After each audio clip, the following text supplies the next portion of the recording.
When your child finally finishes tying their shoelaces on their own, your instinct is immediate. You smile. You clap. You say, "Good job." It feels loving, encouraging, supportive. But what if that simple phrase is quietly teaching your child something you never intended? Not laziness. Not entitlement. Something far subtler and far more dangerous in the long run. Approval dependence. There's a different way to respond in that moment. A way that builds confidence that lasts even when you're not there. And once you see the difference, you can't unsee it. Why the words we choose matter more than we think. On the surface, praise sounds like the safest parenting tool in the world. It's positive. It's affirming. It feels like the opposite of criticism. But here's the problem: not all positive feedback teaches strength. Some types of praise train children to constantly look outward for validation instead of inward for confidence. One response tells a child, "I decide whether you did well." The other teaches them, "You can evaluate your own effort." That difference may seem small in the moment, but over years, it shapes how a child relates to challenge, failure, and self-worth. This article breaks down why the phrase "good job" can slowly weaken internal confidence, and shows you 3 simple language shifts you can use instead, starting today. Good job feels harmless, so what's the issue? Most parents push back at this idea immediately. How could encouragement be harmful? Isn't it better than saying nothing? Those reactions make sense. After all, praise is usually offered with warmth and love. But the effect of language on a developing brain isn't about intention, it's about conditioning. Watch what happens the next time your child completes something they worked on. Maybe it's a drawing. Maybe it's a puzzle. Maybe it's cleaning up without being asked. Before they even react to what they did, many children turn their heads and look straight at you. They're not admiring their work. They're reading your face. They're waiting to find out whether what they did counts. Sharing a moment with a parent is healthy. But when a child can't feel satisfaction until an adult confirms it, a subtle shift has already begun. Pride becomes permission-based. And over time, that habit grows. Where this pattern leads if it goes unchecked. Children who learn to measure success by adult approval often become cautious instead of curious. They hesitate before trying something unfamiliar. They avoid tasks where success isn't guaranteed. They begin to associate mistakes with personal failure instead of learning.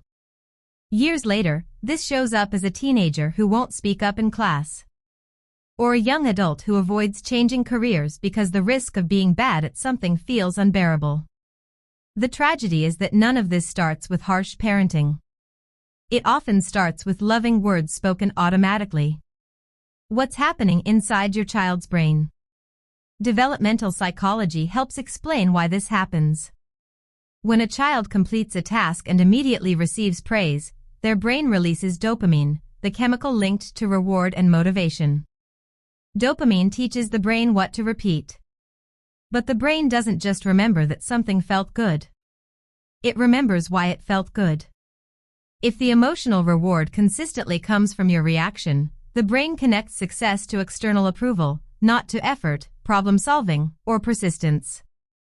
Over time, motivation shifts outward. The goal becomes pleasing the evaluator, not engaging with the task itself. When approval is uncertain, motivation drops. Risk becomes threatening.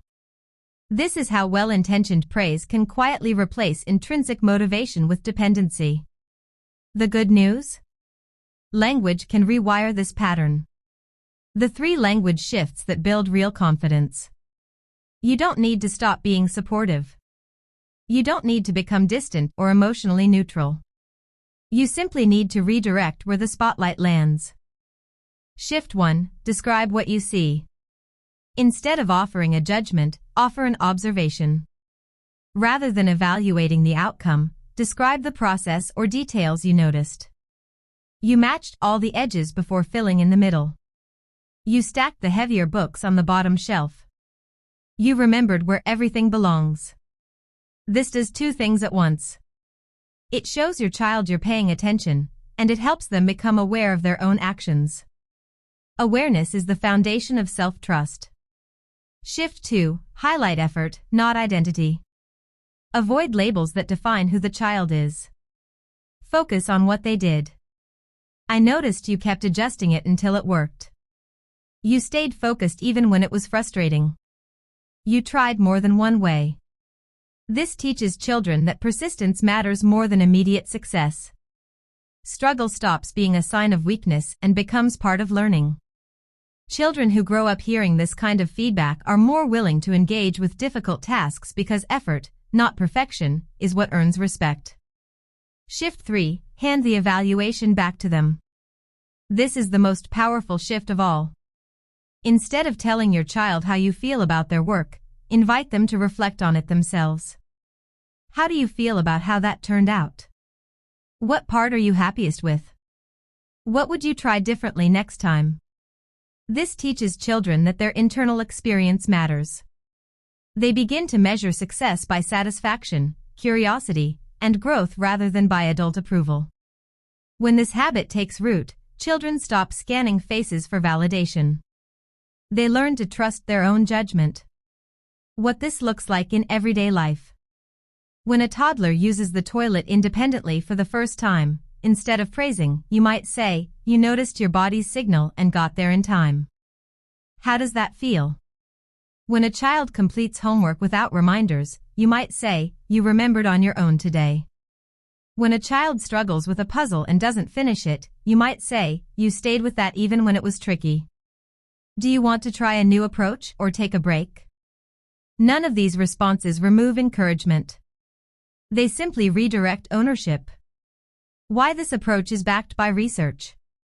Psychologist Carol Dweck's research on mindset revealed something striking.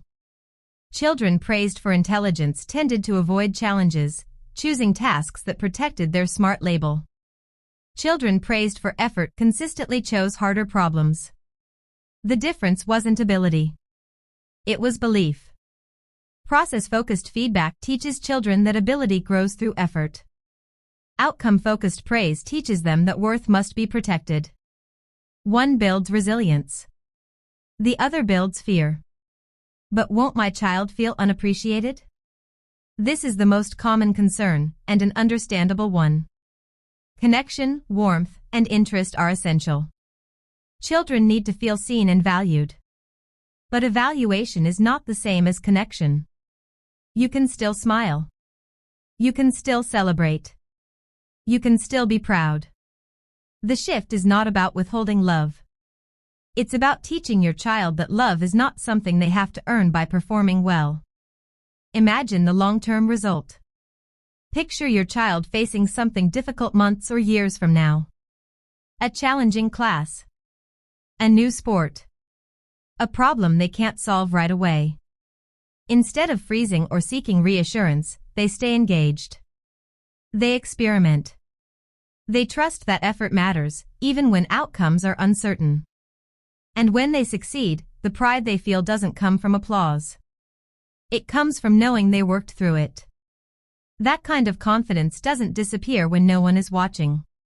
The words you use today become their inner voice tomorrow. Your child will face countless moments in life without you present. In those moments, the voice guiding them won't be yours, it will be the one shaped by years of feedback. By shifting how you respond now, you're not just changing conversations. You're shaping self-belief. So the next time your instinct is to say "good job," pause. Describe what you noticed. Name the effort. Return the ownership. That's how confidence is built. Quietly. Consistently. For life.